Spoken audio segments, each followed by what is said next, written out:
on today's episode of Life Embodied.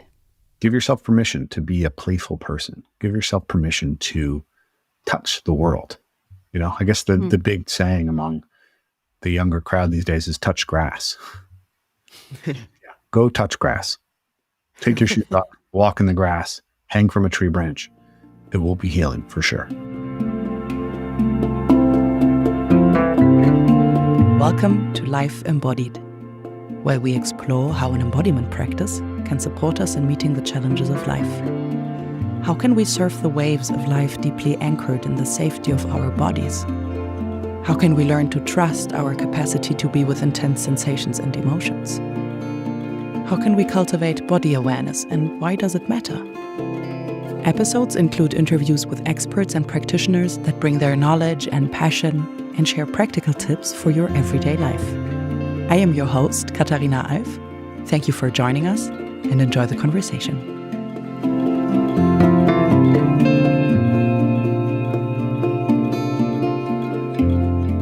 Hi, everybody. Let me introduce today's guest to you. It's Rafe Kelley, an athlete and trainer with a very diverse background, including martial arts, gymnastics, and parkour. As a child, Rafe was diagnosed with ADHD and dyslexia. And with the help of his mentor, who encouraged natural movement and roughhousing, he was able to overcome these disabilities and later went to study anthropology and evolutionary biology in college. In 2013, he founded Evolve, Move, Play, where they empower people to move the way humans were meant to. In the middle of the collective meaning crisis of our times, Rafe seeks to create meaning through movement and connection, not only to ourselves, but to others and to nature. So, welcome to the show, Rafe. Thank you, Katharina. It's great to be here. Let me start with this question. What is it like being your body today? I have a little bit of soreness in my lower back right now. My body has kind of pleasant delayed onset muscle soreness from some good training last night, a really effective training day yesterday, and just recently I've been having great success in my training. I feel good in my body. I feel really confident in my strength and my power and where I'm at with my body. And then I'm kind of raw emotionally today just because of some personal life stuff that's happening. So I'm all right. I'm optimistic things are moving in the right direction, but there's a little bit more of a agitated or slightly, my emotional strings are a little bit more tightly wound right now. Okay. Yeah, thanks for sharing this. Yeah, no problem. I would later on be very curious to hear maybe some thoughts on also emotional regulation from you. Mm-hmm. But let's start with the more physical aspect. Sure. The way I understand your work, it's a lot about creating a meaningful fitness practice. Mm-hmm. Yeah, so that we don't just work out to work out because we should, because it's good for our health, because it makes us look better, or because it, even not only because it raises our level of energy maybe, or we notice it does us good, but to create meaning with the way we work out or the kinds of workouts we choose. Mm-hmm. So, yeah, what is your take on this? How do we create a meaningful fitness practice? Yeah, so if you think about really developmentally starting as a baby, the world is very unformed for you. It doesn't have a lot of clear meaning. It's very chaotic, actually. And you essentially rely on the container of your mother to dampen everything down and make the world sort of safe for you. But as you begin to develop some mobility, some capacity, what you're doing in some sense is mapping in the body itself. So babies spend a lot of time exploring their own bodies, like looking at their fingers and doing what their fingers can do, grabbing their feet and sucking on their toes, right? In the nervous system, the mouth is just one of the most neurally rich areas in the body throughout life. But in particular, it's the part of the body that's most wired up when we're born, because we have to solve the first problem of nursing. And so we wonder why kids want to stick things in their mouth. But the mouth is actually the most accurate way for a small child, a baby, to get a feel, to get a sense of the meaning of what they're experiencing. And so they're starting to interact with the world through this right away. And so that's why they put their foot in their mouth, because their foot is kind of like a foreign thing to them. They don't have it well represented in their brain yet. And all of a sudden they're like, oh, this is a thing. Wow, what is that? What does that mean? What can I do with this? And so they're mapping their bodies. And at the same time, every time that a child has an emotion, that emotion is played out physically. When they're upset, when they're scared, when they're angry, when they're, have indigestion, right? Their body will generate a protest, and that protest is physically expressed. They arch their back, they scream, they ball their fists. And so the emotions themselves, we in some sense are able to abstract them into a kind of avatar in the head. But initially, they're actually all inherently connected to motor action. So the somatic map of the emotions is motoric. Now, we know that, for instance, when we learn to read, it's very difficult to start reading by reading internally.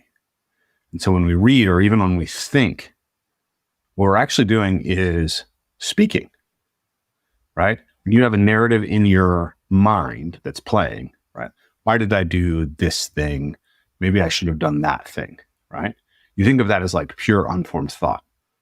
But if you look at it and you look at the brain itself, what you'll see is that the motor neurons associated with forming speech in the throat are firing every time you're forming narrative in your mind.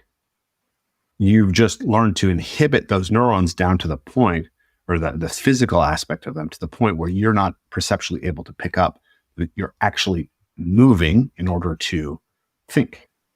You're moving in some sense when you have emotions. And you see this in people. When they are upset, their body changes position. The way that they interact with the space around them changes position. So the meaning of your own emotions, the meaning of your own body is revealed to you through movement.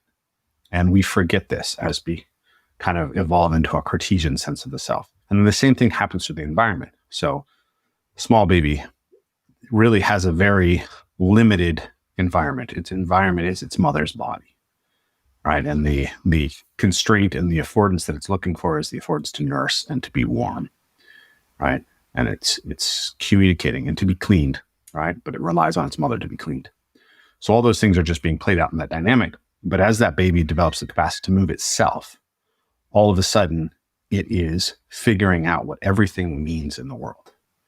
So a couch becomes a thing that you pull yourself up on and cruise across that allows you to get to your mother when she's away from you, or to get away from your mother when you don't want to be close to her, right? You're exploring these things. And as you know, as babies explore and they pick up a cup and they drop the cup on the ground and their mother expresses that she's upset about the cup being put on the ground, then that through the movement, the child is actually deriving the social meaning of that object.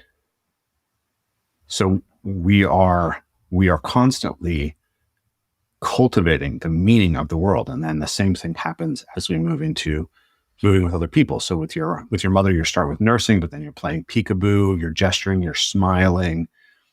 Like before we ever learn to speak, there's this incredibly rich language of gesture and touch that is teaching you what it means to be in dialogue with another living agent. So all those meanings are inherent to how we move. So what happens when you take on, what tends to happen in our culture is that we abstract out all these embodied physical movement experiences, and we create these avatars in our head, and then we live inside the avatars. And we can become more and more disconnected from the primal roots of it, right? So you might think a lot in your head, but never actually speak to somebody. Or we can think when we learn to write. That's another way of representing thought that then we embody. And we can play out the process of composing something in the head because we now have written the structure of something. Someone who's an artist can imagine art that they've created because they've gone through the motoric process of creating art repeatedly. A musician can compose in their head because they're literally firing all the motor neurons associated with creating those notes. So all that meaning is in movement. Now, when we spend all of our day on a computer looking at all box typing, what's happening is that actually the meanings that are intrinsic to the environment all around us are slowly atrophying. So we are becoming literally disconnected in our fundamental relationship to the physical reality of the environment and of the self, right? People are blind to their own emotions because they are not attuning and paying attention to how those things are playing out in their bodies. So we talk about 4 fundamental layers of physical practice. So the first one is the somatic and structural layer. So this is the baby putting its foot in its mouth, right? Or the baby screaming and arching its back. It's going back and making sure that all of the structural pieces of the body communicate well to each other and they're well integrated, and that the mind understands what the emotional significance of what's happening in the body actually is. Because we can become blind to our emotions. We can be driven by emotions that we're not even aware of. Yeah. So we believe that everyone needs a somatic and structural element to their practice, the embodiment piece. And I'm guessing your audience is primarily sort of in that embodiment world, and this is all going to make sense to them.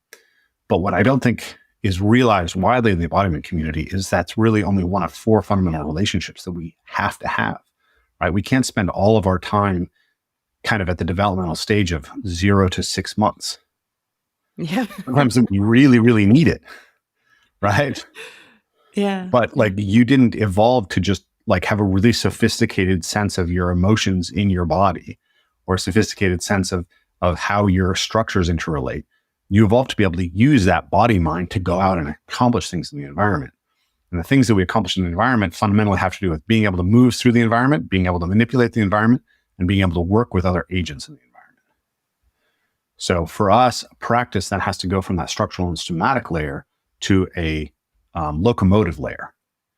How do I move myself through the world? And so for us, the fundamental practice is parkour. Parkour is a recent discipline in some sense, but it's essentially just a naming of this fundamental principle of play that exists in every human society and really in all animals, which is exploratory locomotor play. Parkour is exploratory locomotor play, which literally maps the meaning of the environment into you at the base level of what you're physically capable of in relationship to that environment. So you see a wall, do you see just a closure of space that you can no longer access? And a parkour athlete sees something that can be climbed, something that can be jumped off of, something that can be interacted with in any number of ways. So at a very literal level, they are actually experiencing the world as having more meanings than someone who doesn't have access to these physical skills. And the same thing is true of manipulating objects, right? Every child likes to play with a ball, a stick, rope, swing things around, manipulate things with their hands because we're tool using animals. And that's the fundamental kind of exploration that becomes making fire, that becomes sewing, that becomes knitting, that becomes making food, that becomes building a table. So Aristotle famously had this idea of the conformity theory of knowledge. Like you have a vague representation of what a table is, or I don't know, maybe you're a carpenter, but I'm guessing not. If you're listening and you're not a carpenter, you have a pretty vague representation in your mind of a table. You think, okay, I know what a table is because I can give you a propositional. A table is a place to put your stuff or something, right? But you don't know a table the way that a carpenter knows a table. Mm-hmm. Because a carpenter can see a piece of wood and see a table come out of it. It can know how it's constructed. And it can know how to go back and make. He or she knows how to go back and create that table. And that's a deeper layer of knowledge. And it literally means that the world has more meaning for you. In the same way, someone who can dance and who can wrestle and who can work side to side by people or do teamwork with people has a whole set of embodied physical meanings that are available to them in relationship to other physical agents. And those are the fundamental connections that actually give meaning to life. along with the layer of connection to the transcendent, which are those kind of, I think of them as the powers and principalities above us. So I try to view these things from a kind of rational materialist worldview, not because that's exhaustive or necessarily the right frame to think about everything, because it's a frame that has been very effective in what we're doing scientifically. It's very grounded and it's comfortable for me. So from that perspective, a spirit, it's not some metaphysical thing necessarily. It's literally the collective intelligences that arise from the interaction of multiple agents. So when you walk through the woods, the birds will get silent and tell you that there is a predator in the environment. And you don't know that there's a predator moving through the environment because one bird became silent. It's only in the group action of the birds that details of the environment become available to you. So there's a collective intelligence, and all the birds are networked in, right? The birds are neural networks in a neural network. And it creates highly intelligent behavior that can be attuned to by every other agent that moves through that environment. That's the spirit of the birds. And so we can kind of take that example and think any collection of human beings develops a spirit that can be attuned to, that's above the level of the individual agents. Any collection of organisms, really. And you can start looking at, the higher level metaphysics and say maybe there's higher principles than that those are sort of all derived from or merge up into. But that is enough for me to say there is something like a spiritual dimension to life, and that having the right relationship to that spiritual dimension is a fundamental aspect of having connectedness and meaning in life. So I think I went kind of a little bit off the course of the original question, but that was, kind of at the fundamental of the way that I'm thinking about these things. Yeah. Amazing. Thank you. You're welcome. Yeah, I took a couple of notes. Did I get this correctly? That, like what you said in the beginning, that when we're born in the first month, we kind of discover our bodies, and then with our bodies, the world. Yep. And through this process, we kind of get to know the meaning of our body, the meaning of the world, of other people, of communication on different levels, and that all of this is a somatic process. Like we do this with our bodies, and then kind of on like we could say that somatic work kind of deals with this, right? Also like becoming emotionally literate to like, okay, maybe I don't visibly arch my back when I'm upset, but I can still kind of notice this tension when I pay attention to my body. Yeah. So this is what we deal with in somatic therapy, right? To kind of, okay, maybe the back pain is because you constantly arch your back slightly because you're upset, like to make it super simple. Yeah. But then kind of on top of this level, we can start to explore, we can start to evolve, we can start to invent things, like by interacting with objects, for example, creating tools, and that this is where the human evolution takes place in a way. Our developmental process is a process of realizing the world, as in making it real through interacting with it and getting feedback. And there's multiple layers of feedback, but there's the feedback of, can I jump this gap? Right? I jumped the gap. I didn't jump the gap. So now I know this is kind of my relationship to clearing that space. But the meanings that we see around us are always socially negotiated as well. Right? So there's a socially acceptable way to use a cup, right? There are socially unacceptable ways to use a cup, right? If someone decided that they were going to get up in the middle of a conference room and use a cup as a toilet, people would be very upset because they would have violated the schema of values that we have associated with cups. Right? If you saw not only cups, I think. But oh, there's many layers of it, right? But meaning is socially negotiated, right? Yeah. And it's revealed to us as children by the way the people around us react to how we interact with the things that we use. So if a child picks up a screwdriver and treats it as a sword, and their parent punishes them for treating it as a sword, that they've been conditioned to close down a potential way of viewing the meaning of that object. Yeah.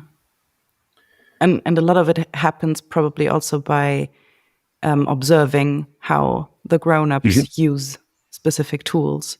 Yeah, absolutely. So a screwdriver in some sense is an infinite set of things that could happen. And we are tuning in constantly to the people around us to get information about what the meaning of the thing is. If you watch kids, you'll see that they're constantly referencing back to their parent to tell them the appropriate response to something. There's a really beautiful video that's been going around social media of a father and a son sitting down watching a football match. And the team scores one of the teams scores a goal.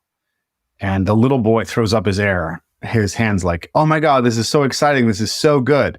And then he looks over at his dad, and his dad is crushed and like, "Oh no, it's so bad." And then the little boy completely shifts to his dad's frame, right? He's relying on his dad to give him the information for what the proper effective response is to this situation.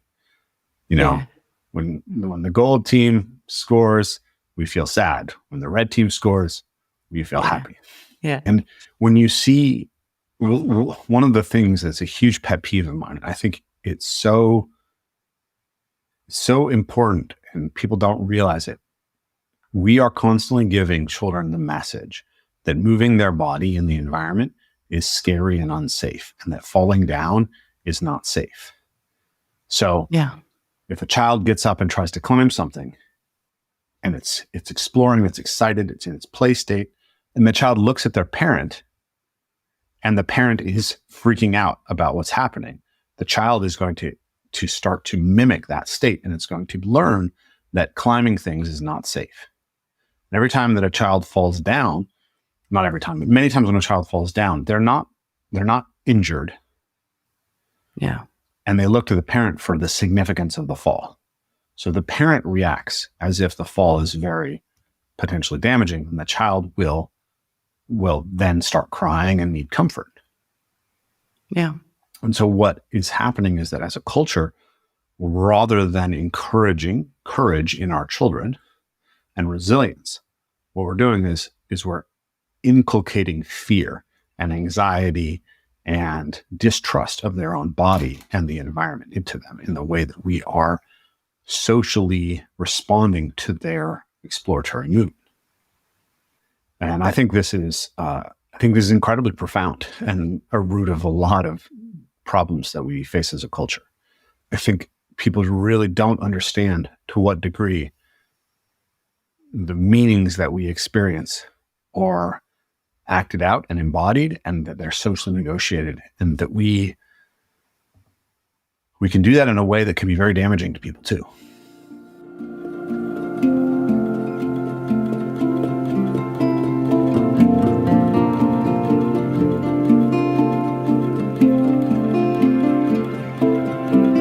You're a father, right? You have what, 3 children? 3 children. I have a 10-year-old daughter, a 8-year-old boy, and a 5-year-old girl. Okay. So how do you, or what would you suggest, how to navigate these situations where children attempt to do potentially dangerous things? And I imagine your children doing dangerous things all the time. Hell yeah.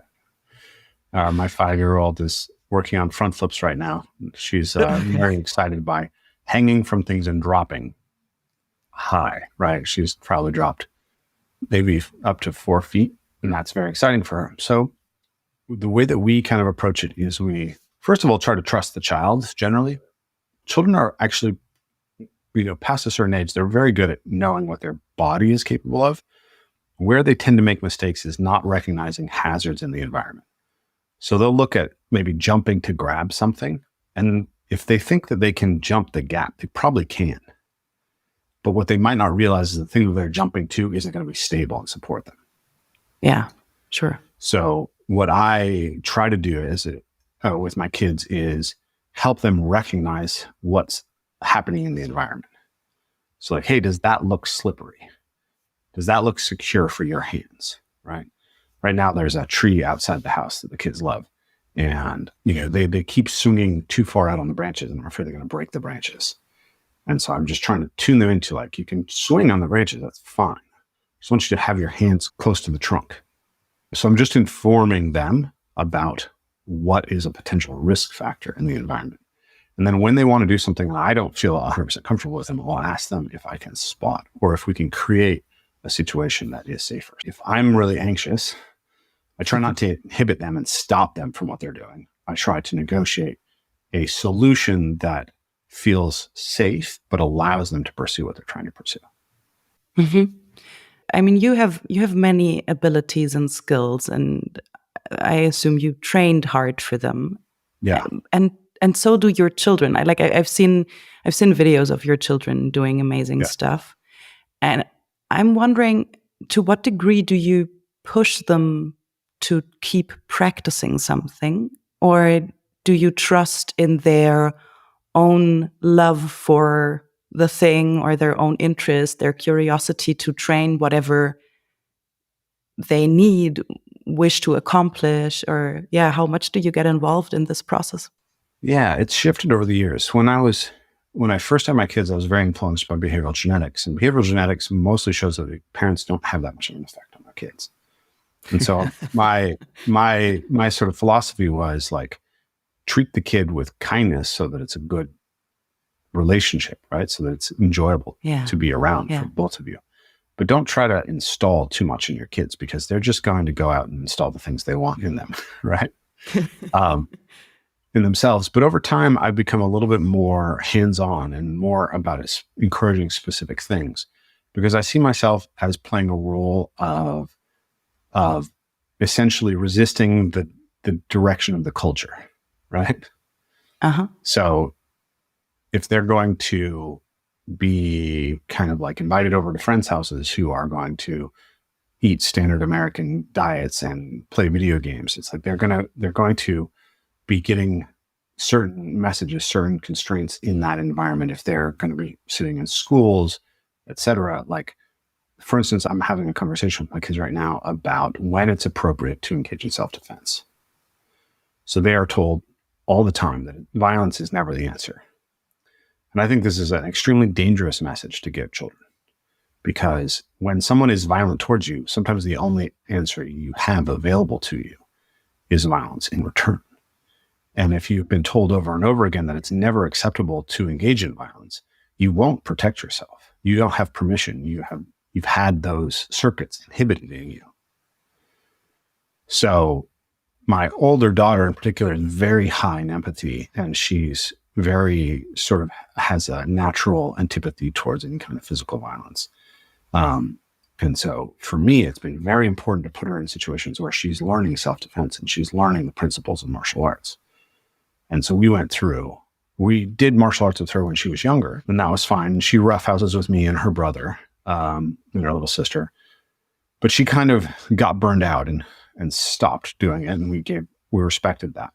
But as she became a little more mature and I was able to talk to her about it, I started to explain to her, for me, you learning self-defense is like learning math. It's a fundamental life skill. Mm-hmm. And we started talking about the idea that just because that what you bring into something determines how you experience as much as what the thing is. So she's struggled with the sense that her little brother is naturally more athletic and he gets more praise than she is because he's accomplishing the same thing as her, or maybe a little bit more, but he's younger.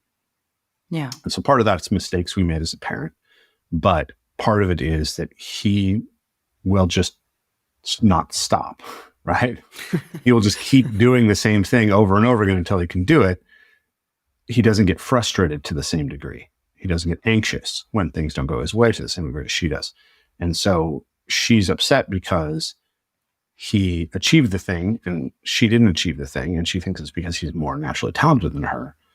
And I think physically, there's not that much of a difference, if there's any difference. What it is that he put in 100 reps and she did 10 reps and then was upset about things, right? I think so. We did a few things. First, we recognized that comparison was really inhibiting to her. So we started creating athletic activities for her that were separate from him. So she didn't have to compare herself to her brother. And that helped a lot to instill confidence in her and remind her that she's actually exceptionally strong, right? But now I've come back to her and said, okay, I want you to come back to the ninja gym with us. And I want you to recognize that if you come in and you decide to be upset about what your brother's doing, you decide to do this, you're going to have a bad experience. But if you come in and see this environment as a place to play and you see all these social connections you can make, how you can play with your little sister, it can be a really, really rewarding experience. So I want you to just recognize how your mindset impacts your experience of this. And since we've really had that talk, she was crying and upset with me when we had that talk. But since then, she had a great time. She's really excited to go back to the martial arts. So I am thinking of the physical things that we do as a fundamental part of their education. And I'm trying to foster these capacities in them in a very intentional way. I'm very intentional, and at the same time, I try to leave a lot of freedom. We want to foster their autonomy. So I say we have to do an athletic activity once a week, or twice a week. You get to choose what it is. So my daughter, if she wanted to go to gymnastics, she could go to gymnastics instead of doing parkour training with us. But there's like a fundamental locomotive aspect to movement that has to be addressed in her education. She can kind of choose. I give her as much freedom to choose within that. And then, for instance, we don't go to classes for parkour or gymnastics or ninja warrior or whatever it is right now. I just take them to this open gym so it's an open time. So it's an hour and a half, once or twice or sometimes 3 times a week that they can play in this space. And then I will give them challenges. I will say, hey, I'd like you to try this. But if they say, I don't want to, then I just leave them alone and let them do what they want to do. Mm-hmm. And sometimes we invite friends, and then I know that they're just going to go play with their friends the whole time. And then sometimes it's me with the kids, and my attention is there for them, and they can ask me for support on learning specific skills. Mm-hmm. And the younger two in particular, and now actually my oldest daughter as well, have started really coming to me and saying, I want to learn this skill. Can you help me? Can you stand with me? Can you give me cues? Can you help me figure out how to learn this skill? Mm-hmm. And that's been really, really nice to see them taking it and igniting it for themselves and using me as a resource rather than me dictating to them what specifically they should be working on. Yeah. Thank you for sharing these for sure insights in your family. Mm-hmm. So it's a bit a similar note, because I heard you say that meaning is something that can sustain a practice when we don't have fun. Yeah. Like this aspect of discipline, when you're like, okay, this mm-hmm. might not be what I'm most interested in, but it is meaningful and it is important, or it has value. Like you say, for instance, like martial arts training or self-defense, or like creating meaning through skills that I acquire. Mm-hmm. So what would you say, like, for grown-up people that wish to develop a sustainable practice, like how do we navigate this necessary discipline without being hard on ourselves, without pushing us in a way, like, mm-hmm. the way you just phrased is like not dictating what to do, like when we kind of are our own parent as a grown-up, like how to approach this. So I think you can kind of think of it as you want to create freedom within constraints, which is always sort of the world that we exist within. There are fundamental constraints on us. We're going to die. We're going to suffer. Gravity, it's always there. So we learn to play a game within these constraints. So you want to set up a set of constraints that's sufficiently narrow that it keeps you focused and goal directed, but sufficiently open that you have lots of space to play within it. And so a lot of what people struggle with in their training is adopting really narrow constraints that aren't very meaningful to them. So I have to lose 20 pounds in a specific amount of time, or in order to do that, I have to do this kind of workout. And it can be, you often discover that it's very hard and it requires a lot of willpower to do it, and it's not enough meaning. So we want to connect. For me, we're always trying to connect these ideas to the highest level. So I'm trying to lose some weight right now myself. I've lost 15 pounds since November, and I had gained weight because of some health problems that I've been addressing. Now, why do I want to lose weight? I want to lose weight because I like to fly through the air, and I want my joints to have less to absorb when I'm hitting the ground. I want to be able to be lighter moving off the ground. And so for me, it's not it's not that aesthetics don't matter to me. They do, but that's only one note in this sort of symphony that motivates change for me. Right? I have these really clear goals because of things that I want to accomplish that are really connecting to me, to the world, in ways that matter to me. Right? Like, I get so much joy from the experience of being able to do a big cone precision or a new front flip or climb a tree really fast. That like sustaining and taking care of my body in a way that allows me to access those things is highly relevant and obvious to me. So that's fundamentally what I'm trying to do, is get people to see deeper layers of their motivation. And a lot of that is revealed through play. So I think that we want to recognize and access the power of play. Play as a form of education. You learn faster when you're experiencing play. Play as a revelation of what your internal motivation states are. Every person plays in ways that are kind of specific to their own temperament. And that will be a guide to the things that will be good fits for you later in life, right? A kid who likes to play by spending time alone by themselves in the woods might be a great field biologist and maybe not such a good host at a restaurant, right? Yeah. So how you play is revelatory of who you are. And so when you go back to and you give yourself space to engage in these fundamental forms of play that we move through as children, you're actually learning about yourself. And then you can get to the bottom of your motivational schema, so you can organize your behavior to fulfill the most important things to you. And that will make the changes that you want to make much easier to achieve. So that's part of it. So I'm trying to cohere some different kind of thoughts that I have around this issue. And I'm not sure how they all exactly connect, but the other thing that came up when you were asking that question is this idea of two forms of self-discipline that the Greeks identified. One was sophrosine, and the other was enkratia. So you can imagine that sophrosine is essentially self-discipline that doesn't require willpower, and enkratia is something that it requires willpower. So you can imagine that, say, a married man meets a beautiful young woman who's flirtatious with him and wants to connect with him sexually, right? And one man chooses not to do it, chooses to be loyal to his wife, but he's torn up by it. It's really hard for him. He has to exert a lot of willpower to step away from the situation.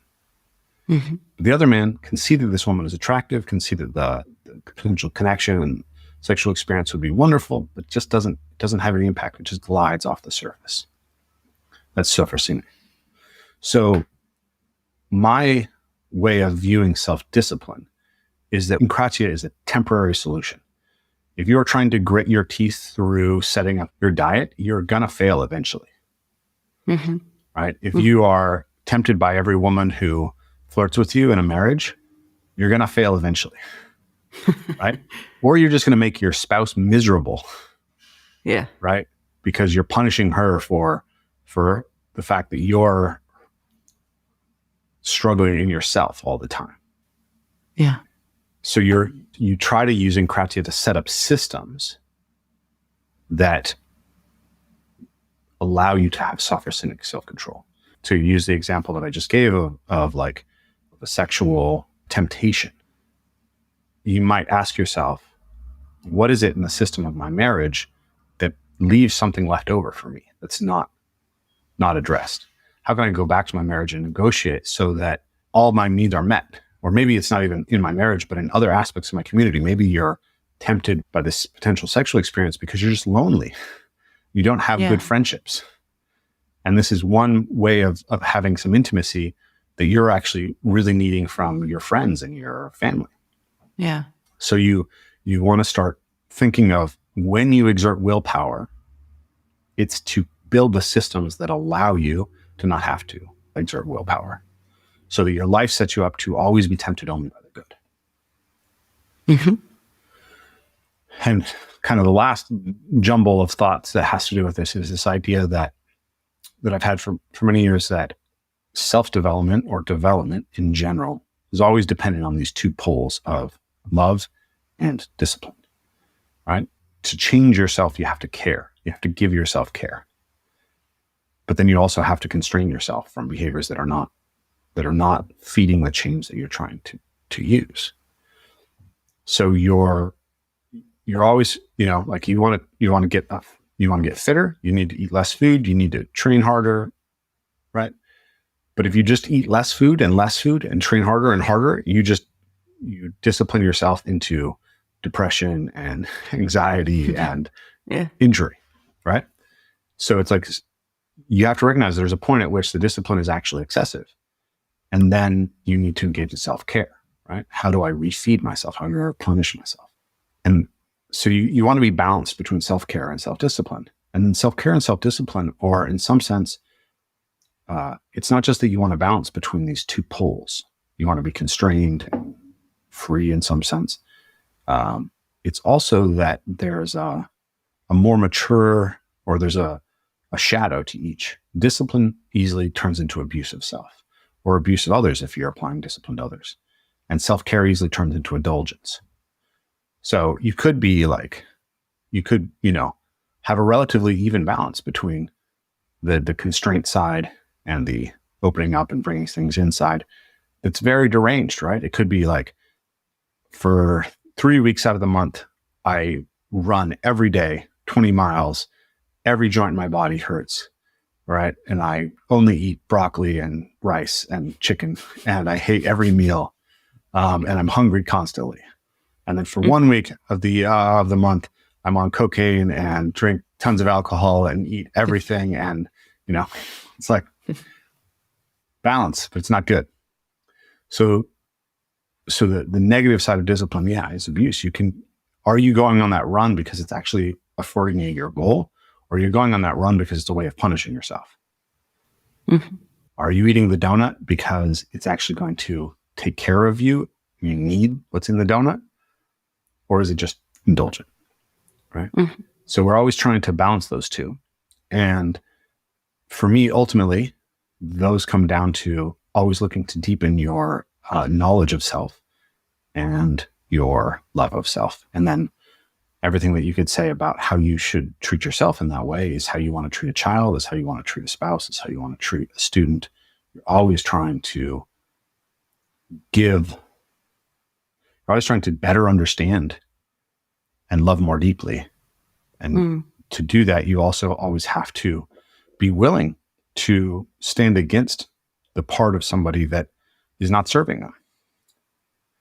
And then you always have to be looking to feed the parts of them that are serving them.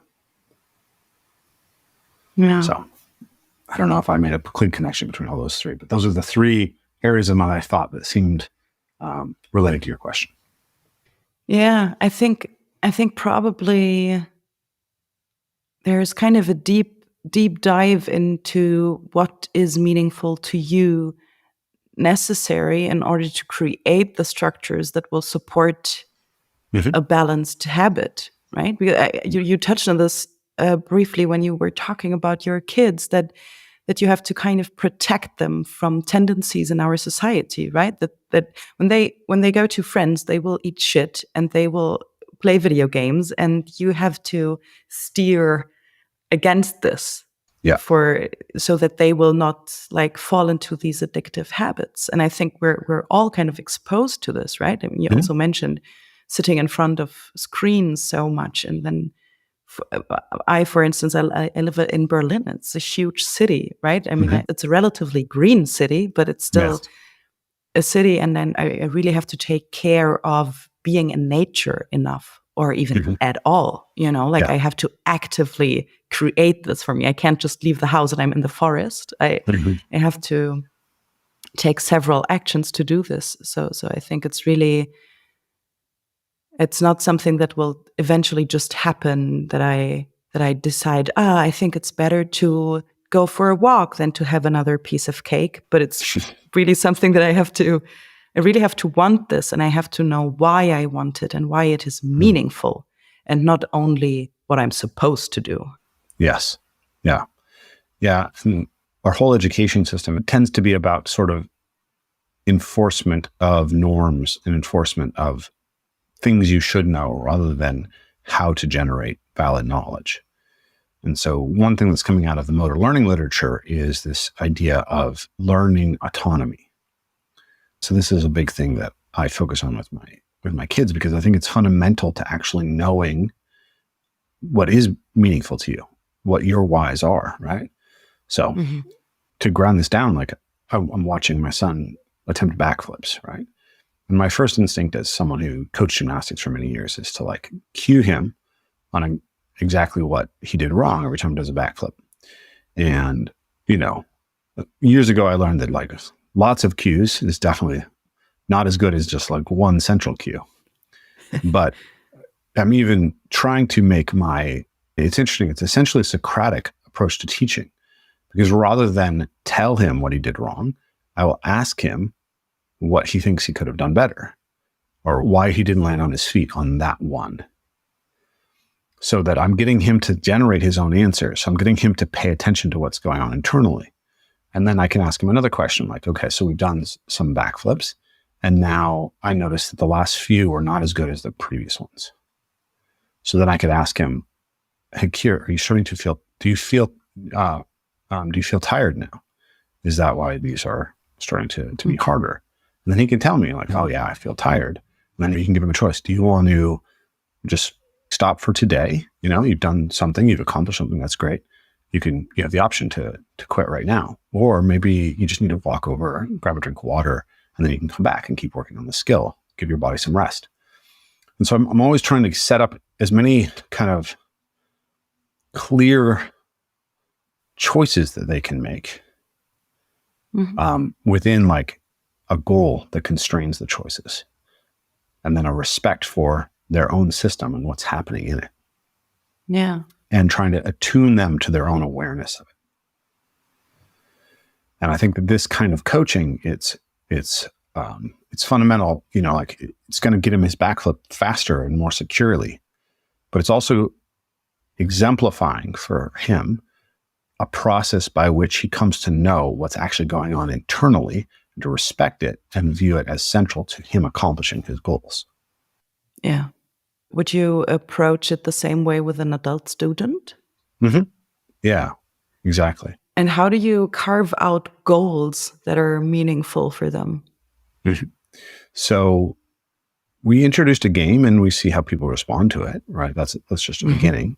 And then as you're working with the student, you'll see which students kind of, they grasp certain things that becomes important to them.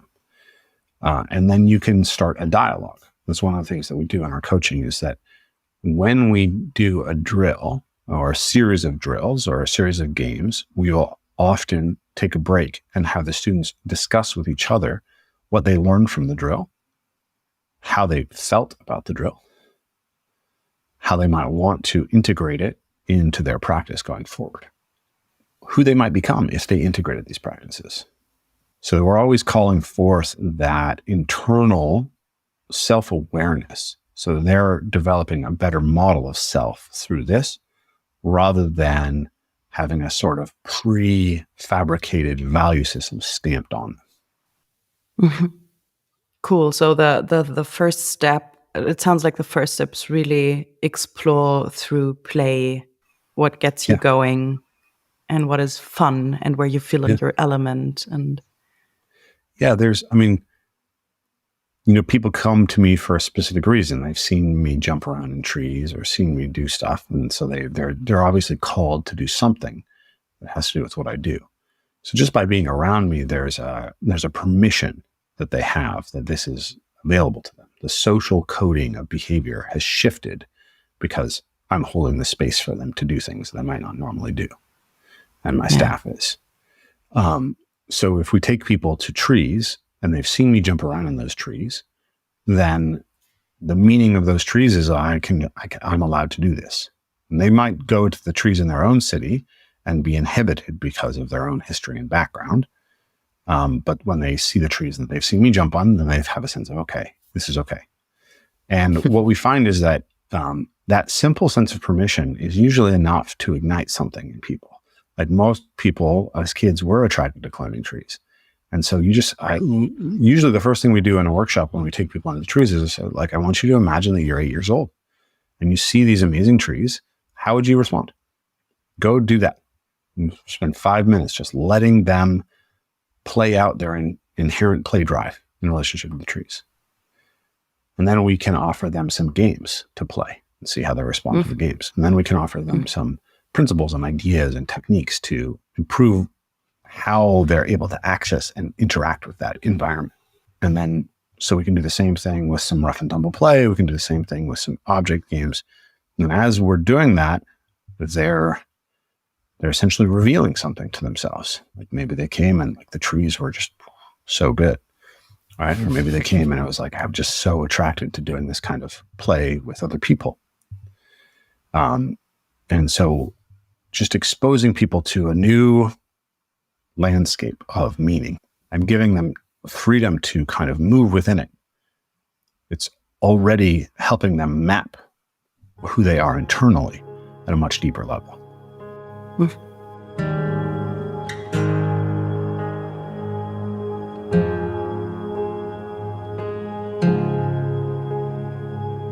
Are you willing to tackle another subject? Sure. Yeah. Okay, cool. So, because I'm hyped that you studied evolutionary biology. Mm-hmm.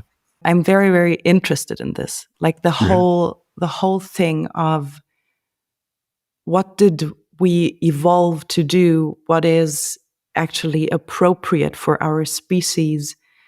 Because I think a lot of the suffering we experience nowadays, a lot of the illnesses and mental illnesses that we suffer from are because we are not living appropriate for our species in a way.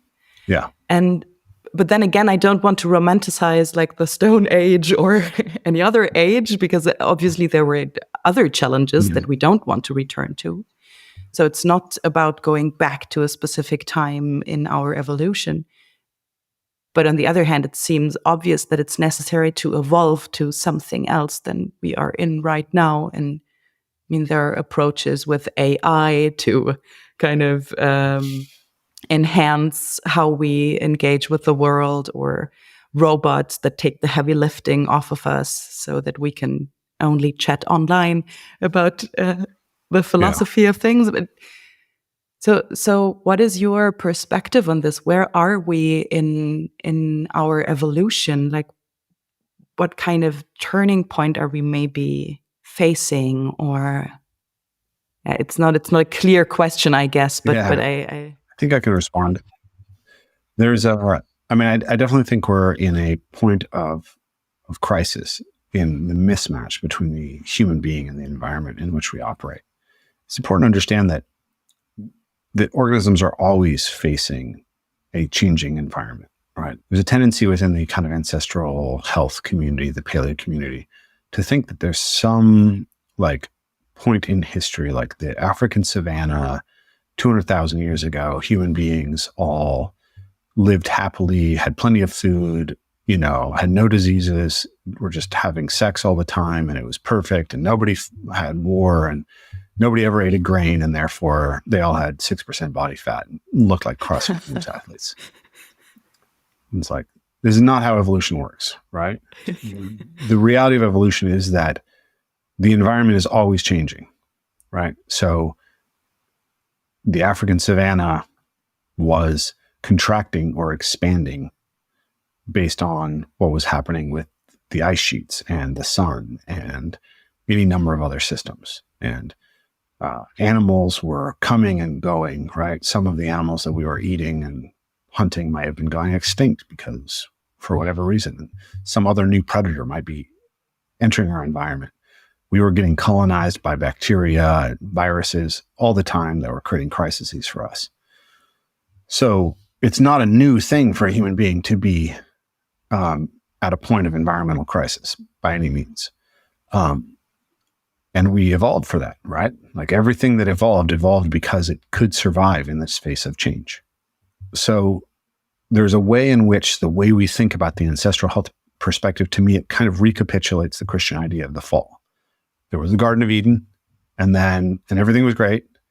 And then somewhere along the lines, we fucked up and we created agriculture and we, gained the knowledge of good and evil, and we're all suffering to this day. Mm-hmm. And I think that's the wrong way to think about it. But the reality is that a system like a human being is anti-fragile. It's adaptable to change up to a point. And there's a point at which it's going to fail in the face of change. And we face this problem, which is that our capacity for technology has accelerated the rate at which the environment changes around us. Yeah. And that is creating a real crisis. And we're seeing it in, the obesity epidemics of depression, anxiety, suicide rates, just the whole meaning system of our culture is in crisis. People cannot agree on what a woman is. And that's fracturing our democracy. So we are, that's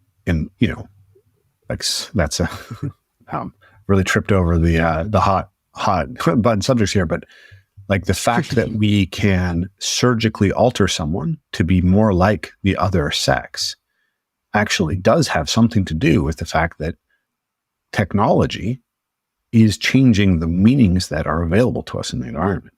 And this is destabilizing. And we don't know what to do with it, right? And we are, what's happening right now, for instance, is you can have AI edit your pictures to make you more beautiful. Or you can generate any number of AI avatars that are perfectly adapted to your personal sexual preferences.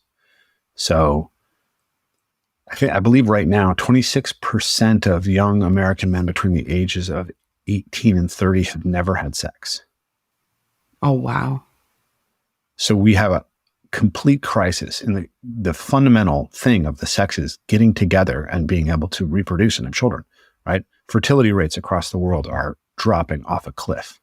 I grew up in the era of the population bomb and a worry about overpopulation. People are still very worried about overpopulation, but we are facing huge issues with the fact that we are decreasing in population so fast in most of the Western industrialized world that we don't have enough workers to support the elderly in the society.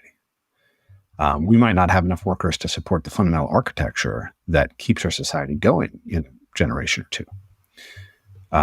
So we are there's nothing you could say. There's nothing more fundamental than this evolutionarily. Like the capacity of the sexes to meet and reproduce. That's the base, right? and AI girlfriends are a big disruption for that. Yeah. Right. And dating apps, which allow, hyper attractive men to be accessible as dating partners for a very large pool of women who otherwise wouldn't be able to get a date with a guy like that. And then the rest of the men can just go have AI girlfriends. It's extremely disruptive. So maybe some of your listeners will sound like a right-wing whack job as I talk about some of these things, but we know that a technology can have this type of disruptive potential already because we've seen what's happened with social media and smartphones.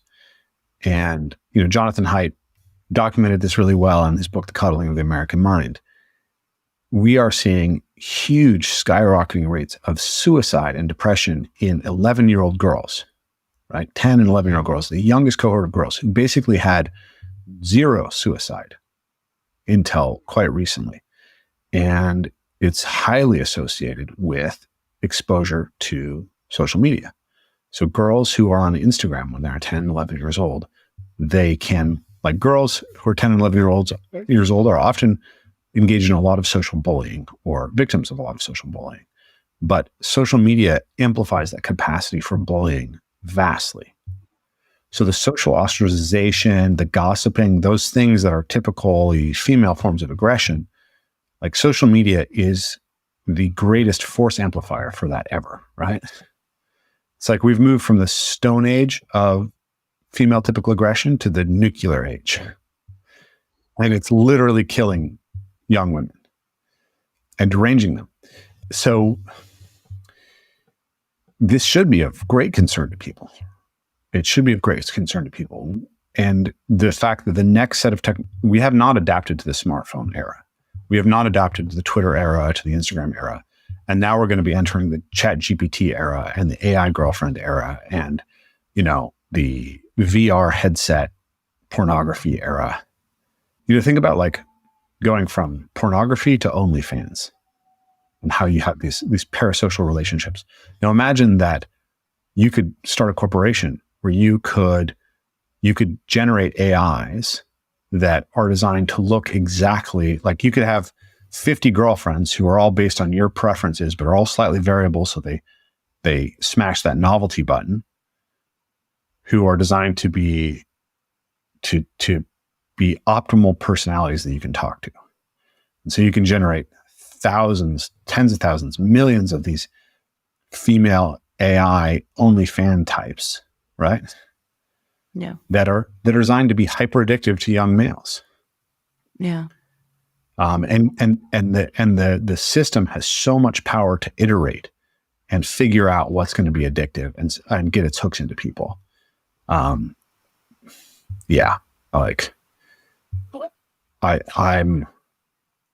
think we need a radical reconceptualization of the relationship between human flourishing and technology and where we put our priorities. So that's, I think that we have far more technology than we have wisdom to operate. And it's hard because there's this balance, which is a majority of the world is still like impoverished. They're still, struggling to get enough food, struggling to have enough heat, struggling to escape epidemic diseases. And what has empowered us to get out of that is capitalism and technology. And so it's like we need to be able to figure out systems that create the energy to allow those people to live well. And, over the last 50 years, like China went from a place where almost everyone was on the verge of starving to a place where there's a vast emerging middle class. That has been an immense benefit in the sense of like how many people are flourishing on the planet. So we can't simply uncouple these systems. But the fact there's no real resistance to AI right now is terrifying. Yeah. So, yeah, I find it terrifying as well, definitely. And I my mind is also circling back to what you shared in the beginning of that the way we interact with our environment shapes our brain. And I mean, probably there is some insight, but probably also not nearly enough insight on what interacting with digital surfaces, like what kind of damage it creates on this level. We don't, yeah. So I mean,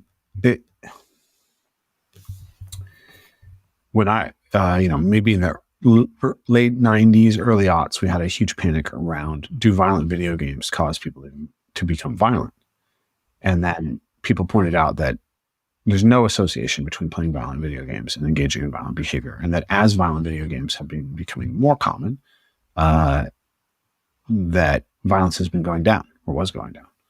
Mm-hmm. So the rationalists were like, this objection was just clearly false. We need to not engage in these false narratives. Same thing for pornography, right?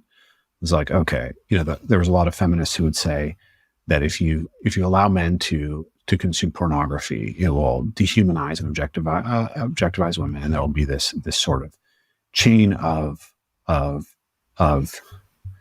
extremeness where they'll like go from wanting a certain type of porn to wanting more intense porn, which will then show up in the way they relate to women, where they'll be, essentially you're just going to create an army of rapists, was the sort of idea. And the early statistics came back on that and said, no, this is not what's happening at all. In fact, as pornography has gotten more common, sexual violence towards women has been decreasing.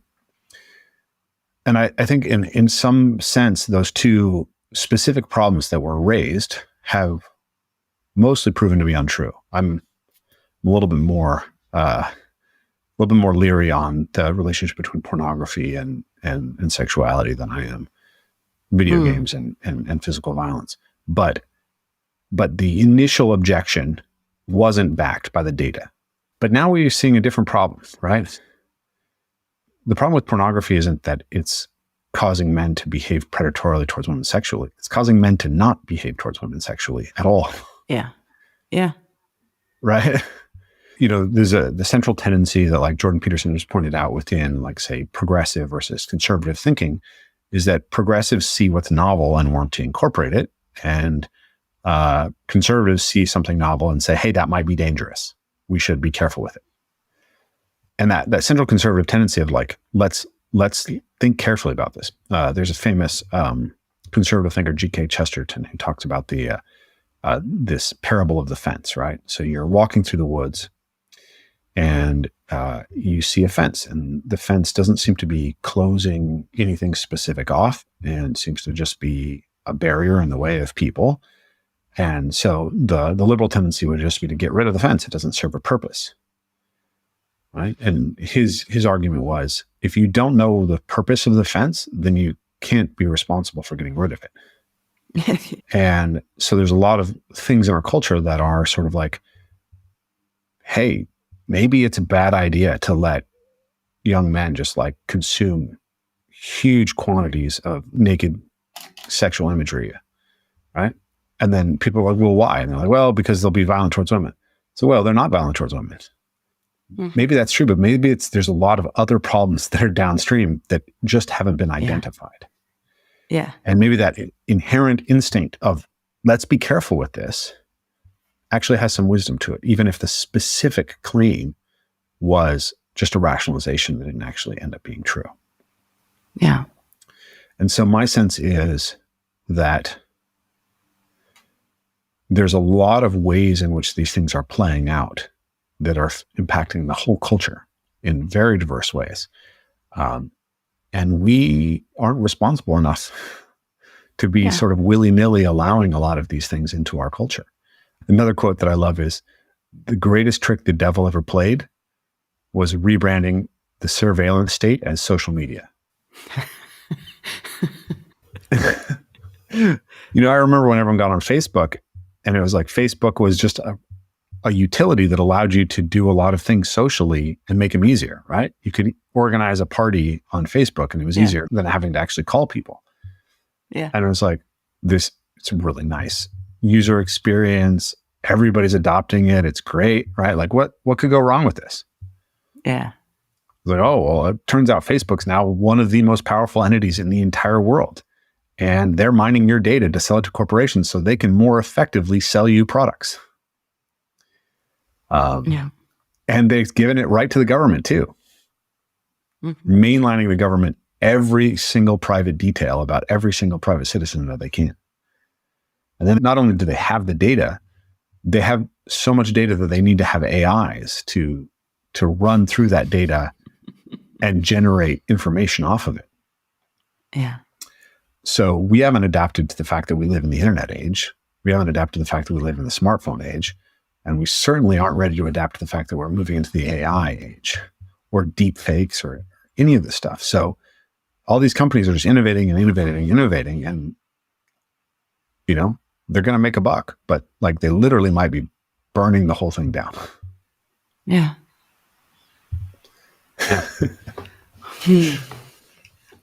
Sorry, I'm not a very positive. I'm not a techno optimist. I'm like, okay, I was afraid you were going to say that. So, that's my thoughts on that. Is we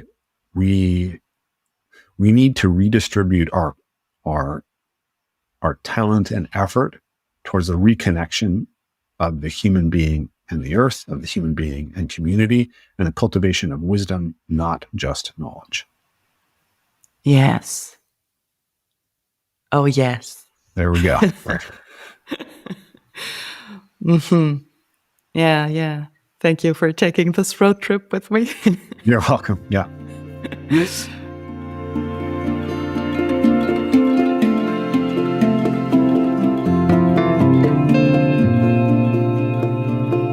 So, would you be willing to share some practical tips? Like, what is a good starting point to create a more meaningful practice or to get into movement? To me, the most fundamental thing is go for a walk, right?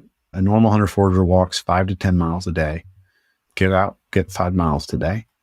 If you can move through nature, move through nature. It'll heal you. If you can go be by a tree or by a lake, spend some time doing that. Get sun. Do it first thing in the morning, right? Your whole, you want to talk about the impacts of these technologies. Blue light is disrupting our circadian rhythms, which is probably destroying our sex hormones, which is impacting all these issues as well. So turn your computer off at least by 9 p.m. every night. When you get up in the morning, take a walk and get blue morning light in your eyes. Take time to breathe when you're outside. Take time to notice the nature. And when you feel called to physically interact with things, notice if you feel inhibited. Oh, I'm climb on that. I shouldn't do this. Notice, give yourself permission to be a playful person. Give yourself permission to touch the world. I guess the big saying among the younger crowd these days is touch grass. Go touch grass. Take your shoes off, walk in the grass, hang from a tree branch. It will be healing for sure. Wonderful. I think this kind of already answers the second question that I would have asked now as to how, what would you suggest people do when they feel emotionally challenged, or also what do you do when you're going through times where you're like, you feel raw or challenged in an emotional way. But I feel like, reconnecting to nature is also healing on an emotional level. Absolutely. I do. I go to nature every day. Sort of. That's just part of my self-maintenance.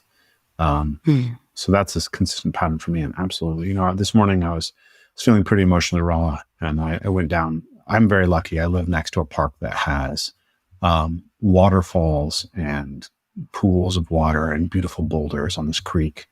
If you've seen my videos and seen me jumping off a cliff or climbing through a waterfall, it's probably this park that I now live 6 minutes from, by walking. Oh God, wow.